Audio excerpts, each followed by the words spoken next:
Hola, sí, vale, se escucha bien, ¿no? Primero de todo, muchas gracias por la invitación, también por la presentación a mi mensaje, bueno, el mensaje que Dios tiene para nosotros. También, aparte de un privilegio, tengo que decir que es una responsabilidad muy grande estar aquí compartiendo con vosotros la palabra del Señor, y para eso me gustaría que abrierais vuestras Biblias. Vamos a empezar con la lectura del pasaje de Malaquías 3, del 6 al 12. Malaquías 3, versículos del 6 al 12.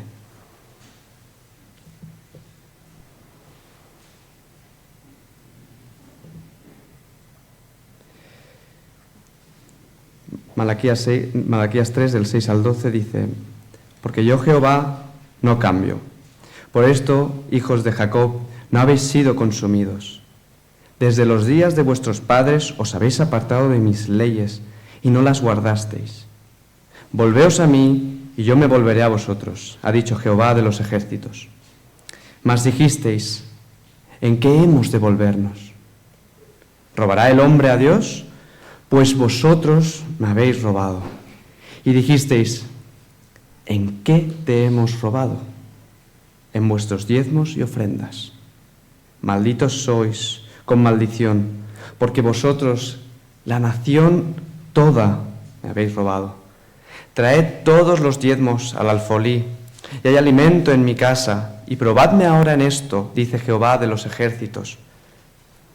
Si no, os abriré las ventanas de los cielos, y derramaré sobre vosotros bendición hasta que sobreabunde. Reprenderé también por vosotros al devorador, y no os destruirá el fruto de la tierra, ni vuestra vid en el campo será estéril, dice Jehová de los ejércitos. Y todas las naciones os dirán bienaventurados, porque seréis tierra deseable, dice Jehová de los ejércitos. Esta es la palabra del Señor y vamos a orar.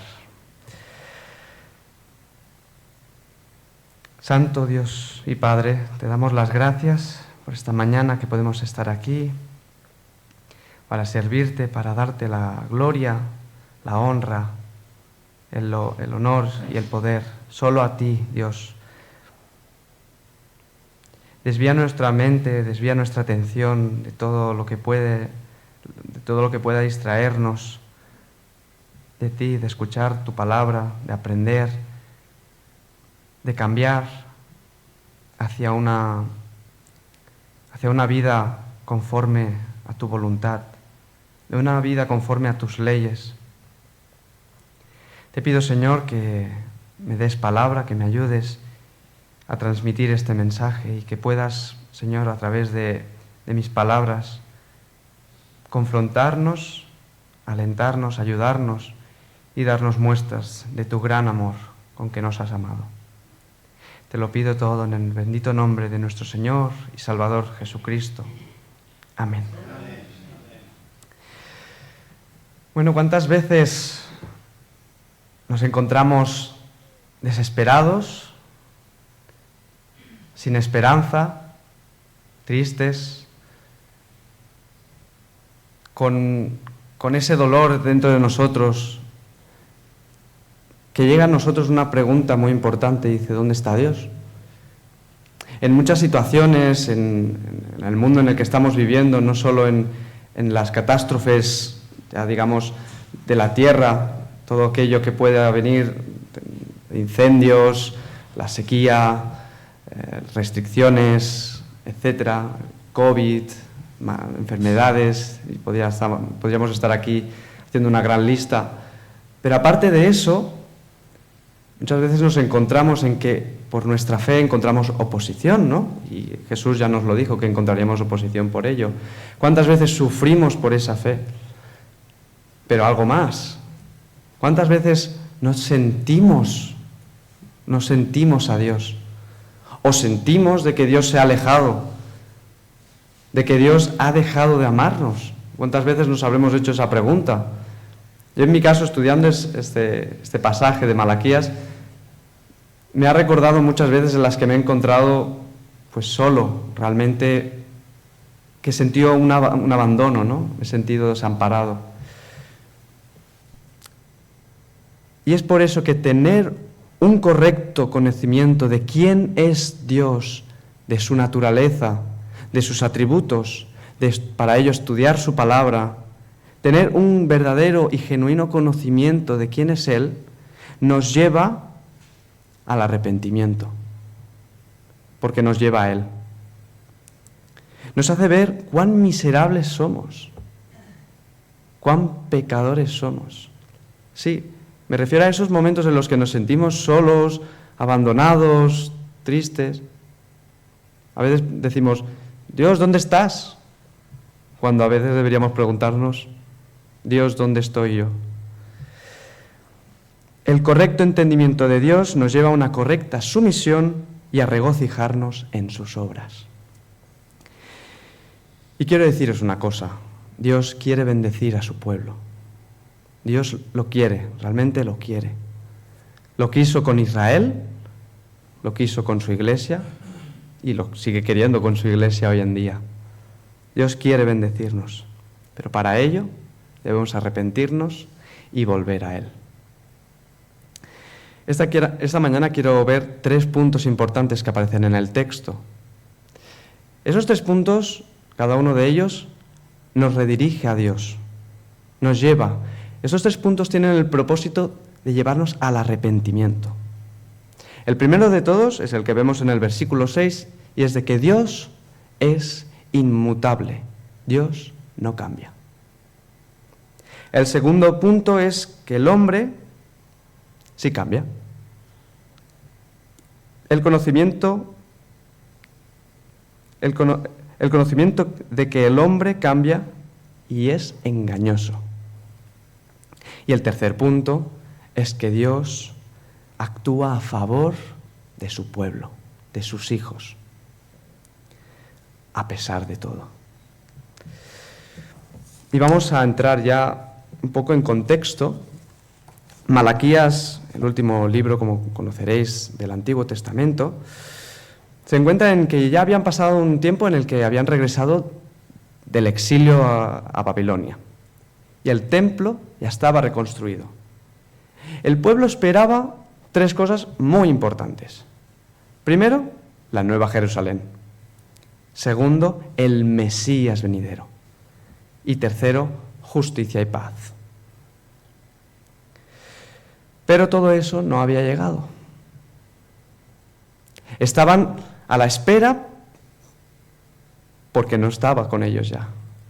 Deseaban ver realizadas esas promesas que Dios había hecho anteriormente mediante los profetas, mediante los padres, pero no llegaban. Hasta el punto de pensar de que Dios ya no se acordaba de ellos, de que Dios los había abandonado, los había dejado a su merced. Y por ello, el pueblo se aleja de Dios. Como Dios no me responde, como Dios habrá olvidado de mí, pues voy a seguir con mi vida. E incluso voy a cambiar mis costumbres. Voy a empezar a hacer pues, un poquito de idolatría, que a lo mejor este Dios sí que me escucha.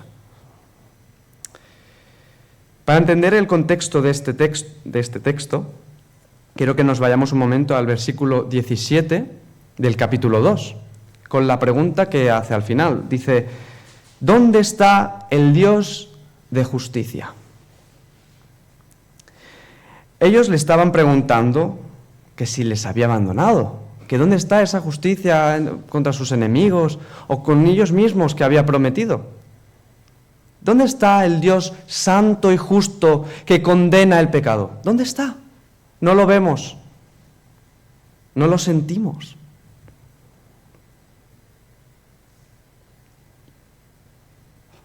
Y por ello Dios envía a este profeta para recordarles quién es Dios.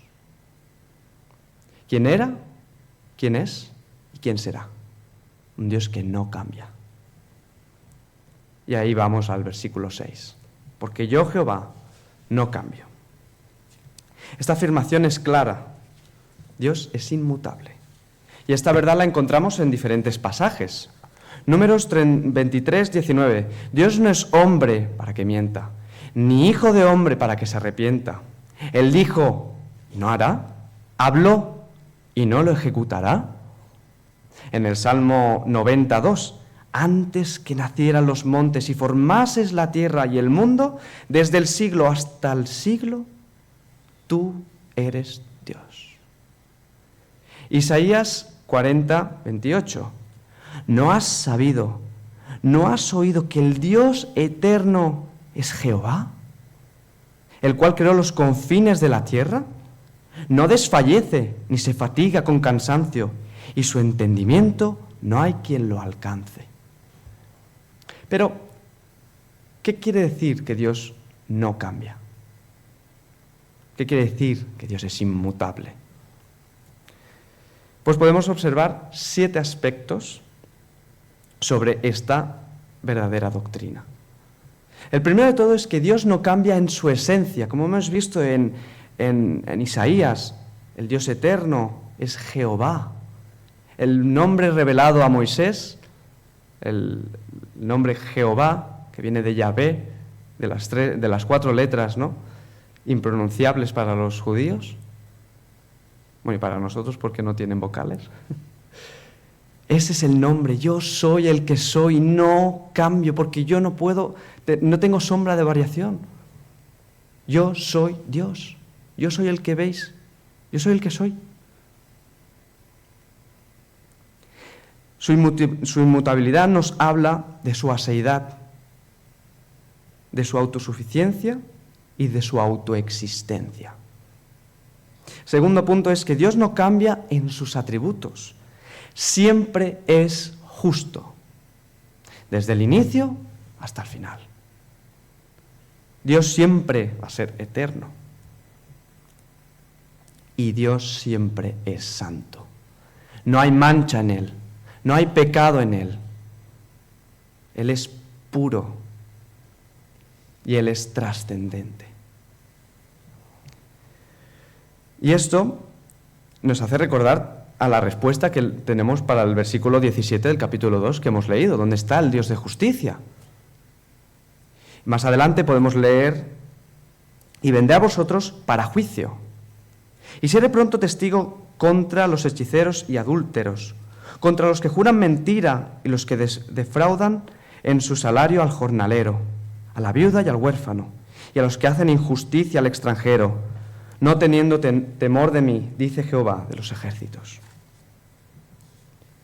Tercer punto, Dios no cambia en sus planes. Sus propósitos nunca se alteran. Dios tiene un plan A y ese plan se va a ejecutar. No tiene plan B. No hay segundas salidas. Es una. Y es la que Él ha determinado. Cuarto, Dios no cambia, por lo tanto, en sus promesas. La palabra de Dios sigue igual, no cambia. Pero pareciera que en las situaciones en las que estaban viviendo el pueblo en el que se encontraba Malaquías, el pueblo de Israel, podía parecer de que Dios se había olvidado de ellos, de que se tardaba en cumplir sus promesas.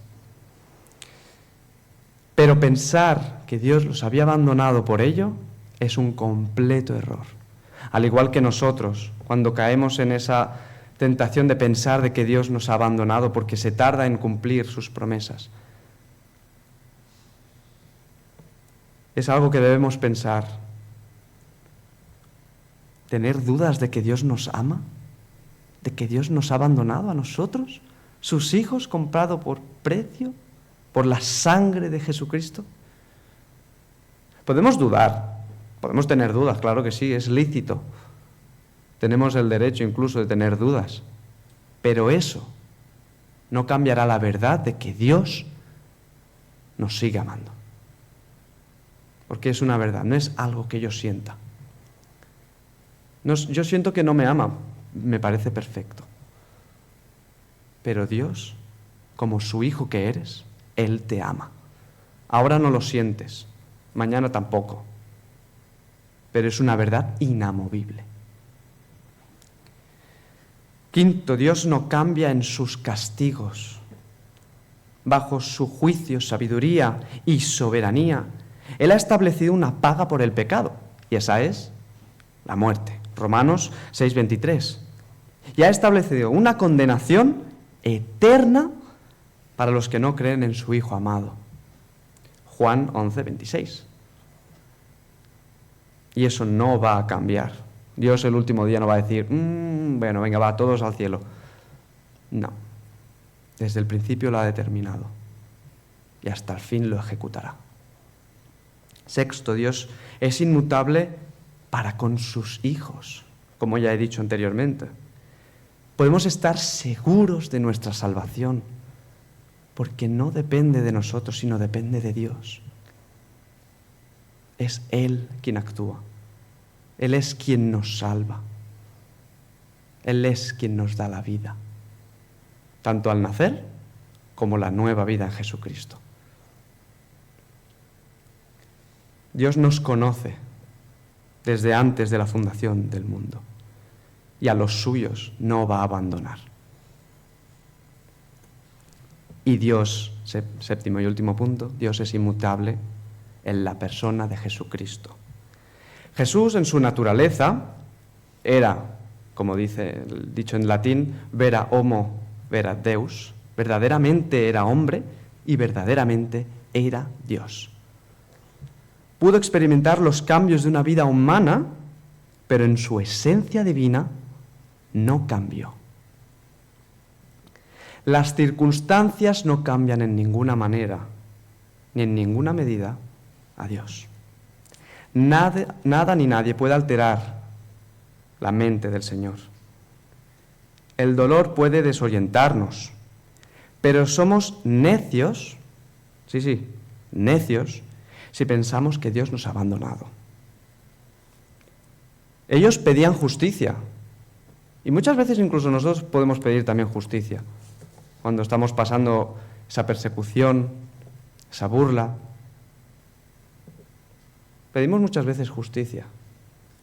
Pero aquí me gusta recordar unas palabras del teólogo R.C. Sproul, que dijo, no pidáis nunca justicia. No la pidáis. ¿Y sabéis por qué? Porque la podéis tener. No pidáis justicia, porque la podéis tener. Si Dios aplicara su justicia en ese momento, ellos serían consumidos al momento. Pero eso no pasa. ¿Sabéis por qué?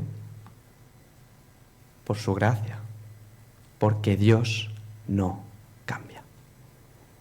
Si Dios dice que ama desde la eternidad pasada, necesariamente, si Él me ha amado en un momento de la historia, necesariamente me va a amar mañana. Va a seguir amándome. Por mucho que yo pueda hacer o dejar de hacer. El que está mal soy yo. Y siempre va a ser así. Nadie puede acusar a Dios de haber hecho algo malo, pero siempre, en todos lados, puede haber alguien que pueda venir y decir, Alex ha hecho esto. Alex ha hecho lo otro. Pero de Dios, ¿quién tiene una acusación contra Dios? Nadie. Y ahora quiero entrar en el punto 2 y remarcar esto que ya he dicho, ¿no? El fuerte énfasis en el que el hombre sí que cambia. Y lo vamos en el versículo siguiente. Os habéis apartado. Israel persistía en su pecado, en fallarle a Dios, en darle la espalda, en irse detrás del mundo, en irse detrás de las idolatrías que se estaban introduciendo en el pueblo. ¿Y nosotros? ¿Somos mejores? Tenemos a Jesucristo, podríamos tener un aire de superioridad, ¿no? Mayor revelación, el cumplimiento de una promesa. ¿Pero somos nosotros mejores que el pueblo de Israel? ¿Cuántas veces le damos la espalda a Dios? No me quiero atrever a decir cada día, pero cada día le damos la espalda a Dios.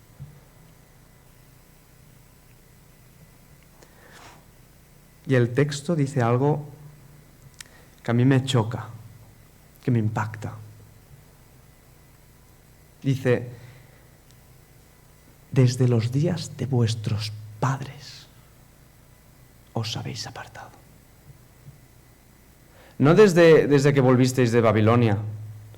No. Desde los días de vuestros padres. Vamos a hacer un poco de repaso de escuela dominical, podríamos decir, del Antiguo Testamento. Desde Abraham hasta ahora, dice el texto, que se han apartado. Dios había escogido un pueblo. Jacob, luego llamado Israel, que fue el nombre de la nación, sacada de la opresión de Egipto, fue llevada mediante milagros, mediante el poder de Dios, sacados de ahí, libertados, utilizando a Moisés y Aarón, cruzando el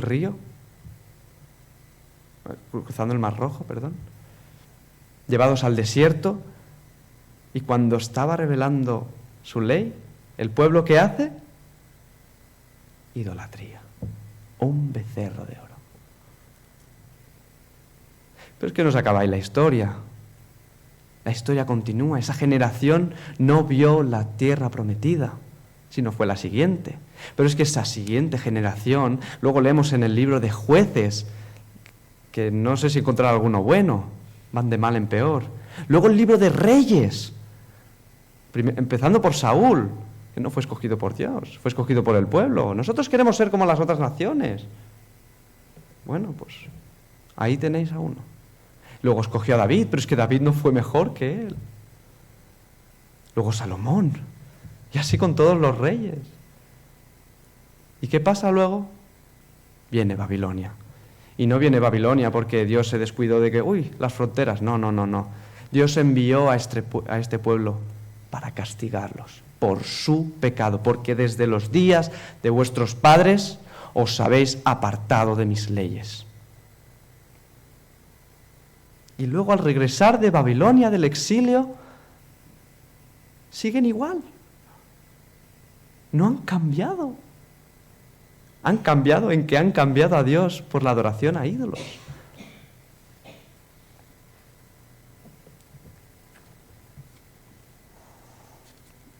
Dios lleva más de 1000 años.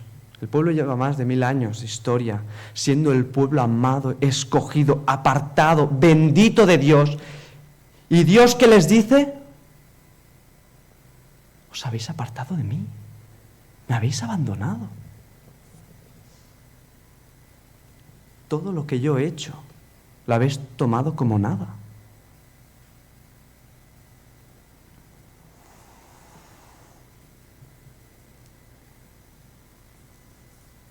Y ahora Dios dice,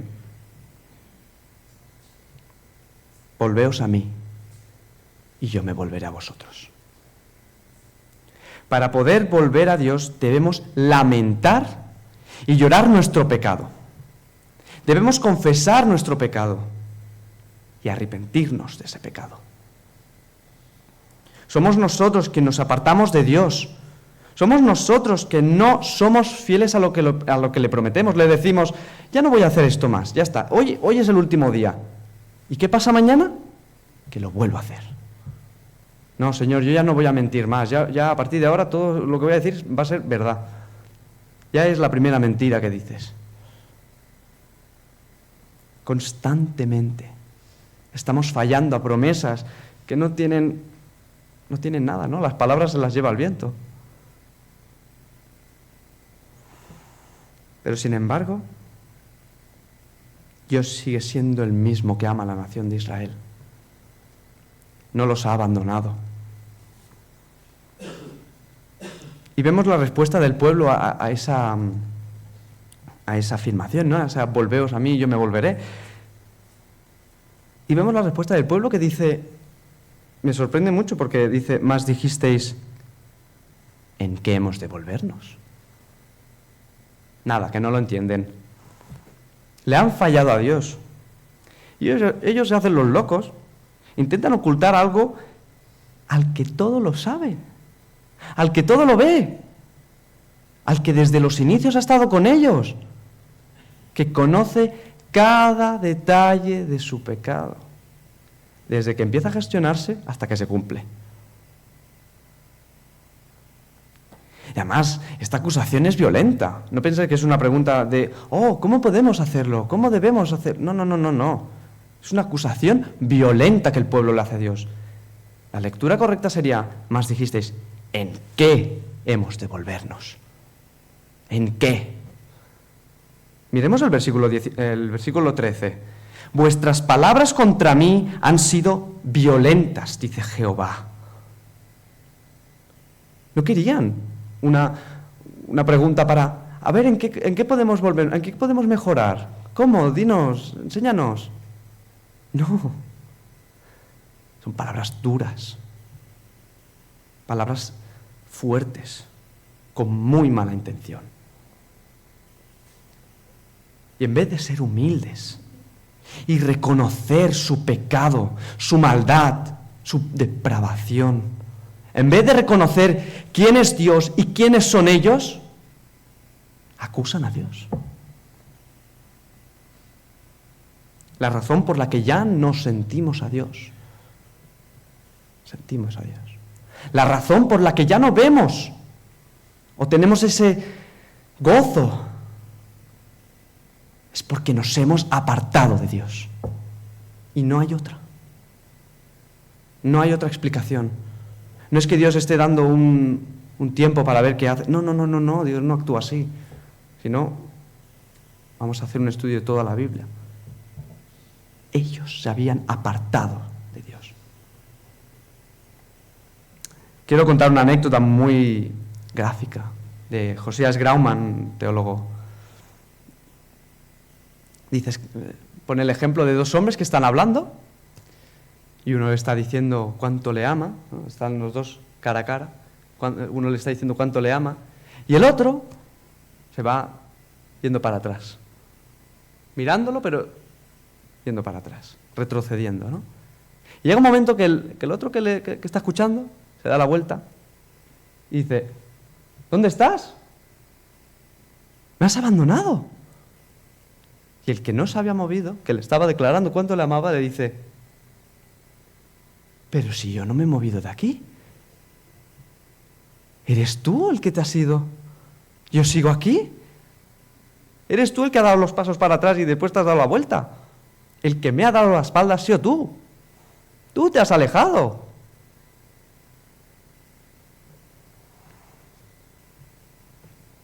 Para volverse a Dios, Israel debía confesar su pecado y luego obedecer.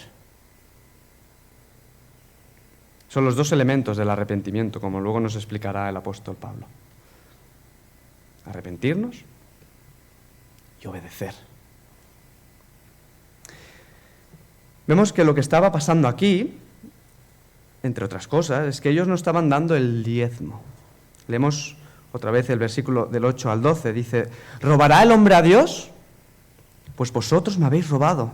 Y dijisteis, ¿en qué te hemos robado? En vuestros diezmos y ofrendas. Malditos sois con maldición, porque vosotros, la nación toda, me habéis robado. Traed todos los diezmos al alfolí, y hay alimentos en mi casa, y probadme ahora en esto, dice Jehová de los ejércitos. Si no, os abriré las ventanas de los cielos y derramaré sobre vosotros bendición hasta que sobreabunde. Reprenderé también por vosotros al devorador, y no os destruirá el fruto de la tierra, ni vuestra vid la vid en el campo será estéril, dice Jehová de los ejércitos. Y todas las naciones os dirán, bienaventurados, porque seréis tierra deseable, dice Jehová de los ejércitos. Debemos recordar que Israel, el pueblo de Israel, vivía en una teocracia. Y los diezmos, para que podamos llegar a entenderlo a día de hoy, ¿vale? Es una idea, sería como una especie de impuestos que Dios había puesto al pueblo. Bajo el Antiguo Testamento, el Antiguo Pacto, Dios había prometido bendiciones físicas si el pueblo obedecía. haced esto y tendréis esto. No confundirlo con el evangelio de la prosperidad. No estoy haciendo un reclamo a eso, ¿vale? Con Cristo cambió la cosa. Pero en el Antiguo Testamento Dios prometió bendiciones físicas, reales, prosperidad, si ellos obedecían. Sus bendiciones, sin embargo, nunca llegaban, nunca tenían bendición, debido a la desobediencia nacional. Y así como desobedecían, Israel como nación no se arrepentía. Es verdad que hay individuos que se arrepienten. Pero aquí está hablando de la nación toda, me habéis robado. No se arrepintió. Dios bendice a los que le obedecen, pero también muestra la disciplina a todo aquel que esté dispuesto a desobedecer. Y la respuesta lógica a esta disciplina debería ser el arrepentimiento. Ahora bien, no estoy haciendo un reclamo a los diezmos. Esto que quede bien claro. Porque Cristo cumplió perfectamente la ley. Él no vino para quitar ni para añadir, sino Él vino para cumplir la ley. Y lo hizo. Y lo hizo. Desde que llegó hasta que ascendió. Él fue el único que obedeció completamente esa ley. Lo que nosotros no podemos hacer, Él lo hizo. Fue fiel a todos sus mandatos y a su voluntad. Y pareciera que la manera para volvernos es fácil, ¿verdad? Arrepentirnos y ya está. Pero muchos de vosotros me podréis confirmar esto de que no es tan fácil. Yo me he dado cuenta que en abril hará 4 años que el Señor me hizo nacer de nuevo. Y parece una respuesta fácil, ¿no? Arrepiéntete, vuelve a mí, obedéceme. Parece fácil, si es que las palabras son muy fáciles de decir. Tratar de decirlas es sencillo. Son letras que componen una palabra. Pero cuán difícil es ejecutarlo. Cuán difícil es ponerlo en práctica. Arrepentirse, ya está. Quiero enfatizar una cosa muy importante. Es que un cadáver, un muerto no puede volverse a Dios. Un muerto no puede levantarse de la tumba para ver qué ropa ponerse hoy. No puede. Es algo imposible. Podemos decir antinatura. Y por eso es que Dios interviene con su gracia. Es ahí cuando Dios viene. Y es ahora que entramos en el tercer y último punto. Dios bendice a su pueblo. Y volvamos un momento al versículo 7, a la segunda parte. Dice, volveos a mí. Y yo, bueno, vamos a negociar. Dice, volveos a mí y puede ser, a lo mejor, no. Dice, volveos a mí y yo me volveré a vosotros. ¿Son solo los hijos que se vuelven? ¿Es solo el pueblo que se vuelve? Dios se queda quieto en su trono, soberano, Señor de señores, Rey de reyes, inmutable, todopoderoso. ¿Se queda ahí quieto? No, venid. El mismo verbo, volveos, se ha traducido de diferentes maneras. Se ha podido traducirse como convertirse y muchas otras como arrepentirse. Voy a hacer una lectura diferente del texto, con otra traducción. Dice, arrepentíos y yo me arrepiento. ¿Cómo? Hemos dicho que en Números dice que Dios no es hombre para que se mienta, ni hijo de hombre para que se arrepienta. ¿Cómo puedes decir ahora que Dios se arrepiente? Herejía. No puede ser, la Biblia se contradice. Momento, hermanos. Momento. Vamos a ver esto con delicadeza, porque muchas veces vemos en la Biblia que declara que Dios se arrepiente, ¿no? Antes de enviar el diluvio, Se arrepintió de haber hecho al hombre.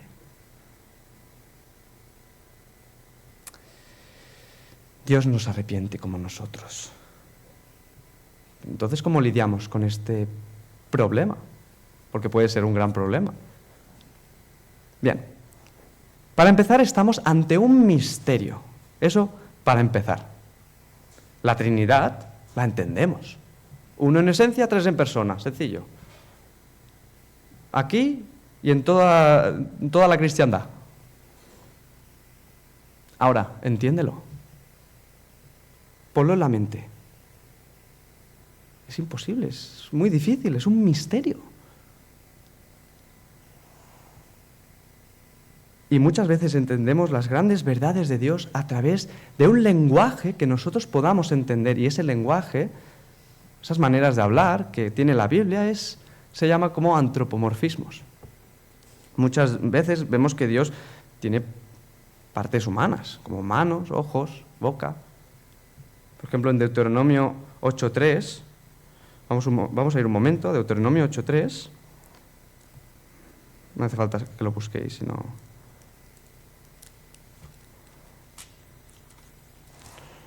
Deuteronomio 8.3 dice, y te afligió y te hizo tener hambre y te sustentó con maná, comida que no conocías tú ni tus padres. La habían conocido para hacerte saber que no solo de pan vivirá el hombre, mas de todo lo que sale de la boca de Jehová vivirá el hombre.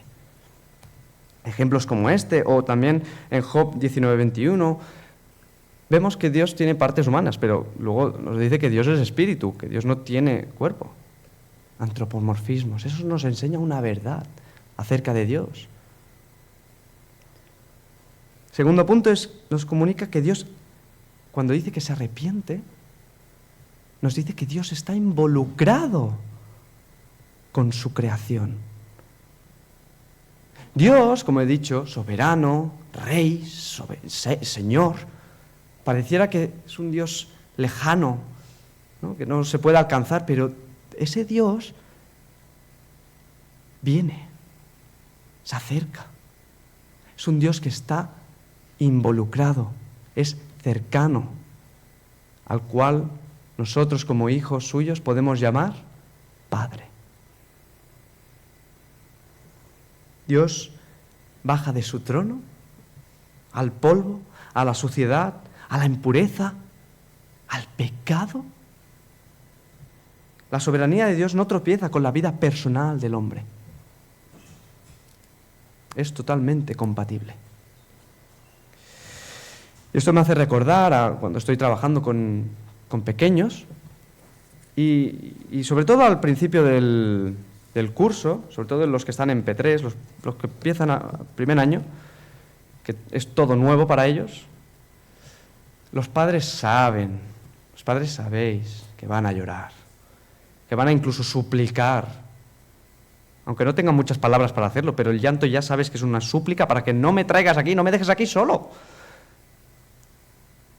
El padre lo sabe, lo sabéis que va a hacer eso, y más si es el segundo o el tercero, ya lo sabéis de antemano, pero aun sabiéndolo, aun sabiendo que va a pasar eso, que va a llorar y que os tenéis que mantener porque es bueno que vaya a la escuela, aun sabiendo eso, aun sabiéndolo de antemano, lo hacéis.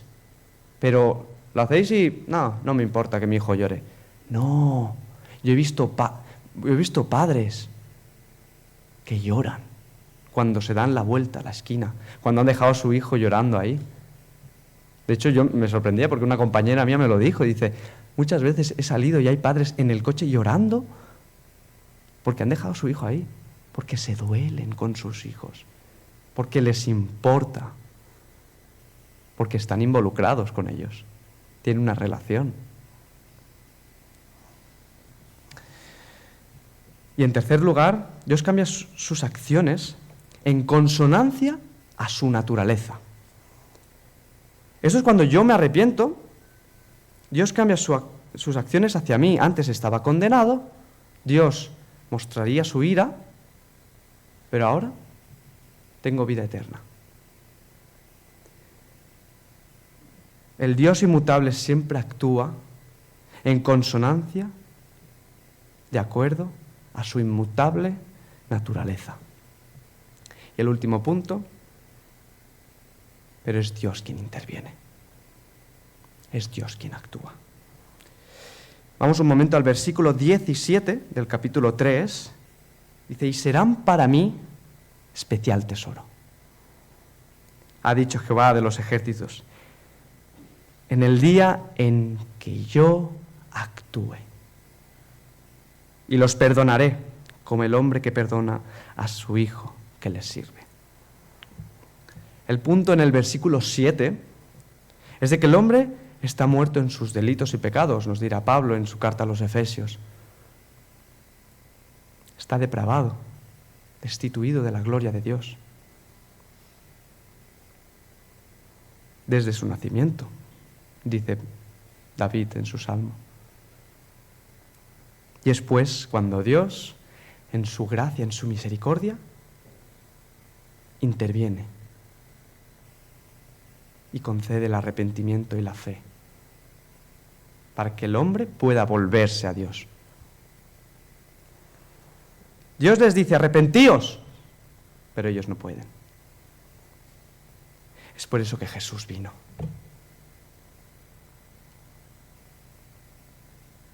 Para interceder, para cumplir, para intervenir, para decir, vosotros no podéis, pero yo puedo, y yo os amo. Y Él se hizo maldición, cargó con nuestra culpa. Dios lo hizo maldición.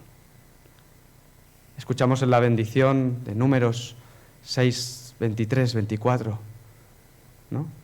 Que el Señor te bendiga y te guarde y haga que resplandecer tu rostro sobre ti. Y que grita Cristo en la cruz, Señor, ¿por qué me has abandonado?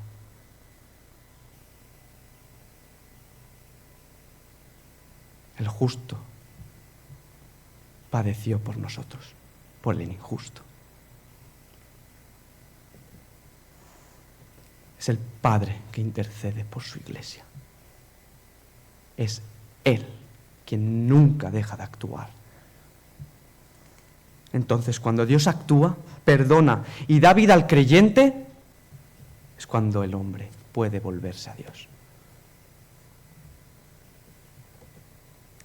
El Hijo de Dios puede volverse para recibir su bendición. Queridos hermanos, tenemos en nosotros el amor de Dios, que nadie nos puede quitar. Nadie. Por su poderosa obra hemos sido injertados en su familia. Podemos llamarnos hermanos. Aquí, y si fuéramos a Mataró, fuéramos a Manresa, fuéramos donde fuéramos que haya una iglesia y verdaderos hermanos, podemos llamar nuestra familia, porque tenemos todos un mismo Padre. Él nos dio vida, libertad. Podemos y debemos obedecerle, porque es lo que demanda. El amor sin obediencia es vano sentimiento. Obediencia sin amor es pura esclavitud, pero el amor con obediencia, la obediencia con amor, esa es la vida cristiana. Y creedme cuando les digo que Dios quiere bendecir. Dios quiere bendecir a su pueblo. Quiere mostrar su amor y su gracia para con su pueblo amado, su iglesia, su amada iglesia. Pero el pueblo manchado de pecado debe arrepentirse. Debemos volver a la cruz. Debemos volver a Jesús.